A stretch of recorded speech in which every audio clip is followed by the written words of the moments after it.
Jenkins, the Rams' top cornerback, before he left via free agency after the 2015 season and signed with the New York Giants, won't face his former team this week. It's been a difficult season for the Giants, and it took another turn when they indefinitely suspended Jenkins for an undisclosed violation of team rules. According to a report from ESPN, Jenkins did not show up to team headquarters Monday, the first day after the Giants' bye week, and coach Ben McAdoo said he didn't hear from Jenkins until Tuesday. As a member of this team, there are standards and we have responsibilities and obligations, McAdoo said in a statement. When we don't fulfill those obligations, there are consequences. As I have said before, we do not handle our team discipline publicly. There are times when it is unavoidable, and this is one of those times. Jenkins has been solid in 6 games this season, with 1 interception, which he returned for a touchdown, but probably not enough to justify the huge contract he signed with the Giants last year. The Rams, at that time, chose to apply their franchise player tag to fellow cornerback Trumaine Johnson and let Jenkins leave via free agency. Jenkins signed a 5-year, $62.5 million deal with the Giants. Jenkins made the Pro Bowl last season when he had 3 interceptions in 15 games. Who's coaching the Giants? McAdoo's first season with the Giants hasn't been simple.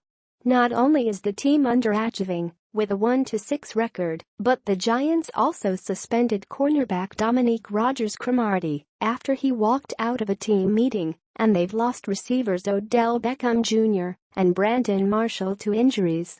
It's been a relatively quick rise for McAdoo, 40, who was an NFL quarterbacks coach just 4 years ago. McAdoo joined the Giants as offensive coordinator in 2014. The next season, the Giants had the 6th highest scoring offense in the NFL, and McAdoo was promoted after the 2015 season, when coach Tom Coughlin was forced into resignation. By the numbers, 5.5 yards allowed by the Giants' defense per rushing attempt when the opponent runs to the right side. That's pretty stark because the Giants, overall, have allowed only 4.2 yards per rushing attempt. 16.0, the Giants' point per game average this season, 3rd worst in the NFL. Last year, the Giants averaged only 19.4 points per game, but went 11-5 and made the playoffs. 2 rushing touchdowns by the Giants this season. The Rams' Todd Gurley has 5 rushing touchdowns. Player to watch. It's tough to believe that Eli Manning, once best known as Peyton's little brother, is closing in on his 37th birthday, and this might be the most challenging of Manning's 14 NFL seasons. Injuries and losing have put more pressure on Manning, but through 7 games, Manning has put up a 64.2 completion percentage. If that holds up, it would, narrowly, be the best percentage of his career.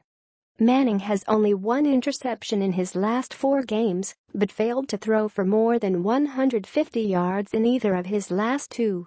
Manning is coming off his worst game of the season, a loss to Seattle in which he completed 19 of 39 attempts for 134 yards, 1 touchdown and 0 interceptions. What did he say? You can't make wholesale changes in the course of a week. You can't make too many crazy changes. We're not bringing in new personnel. We still have the same guys in the locker room. Giants offensive lineman Justin Pugh, on the team's struggles.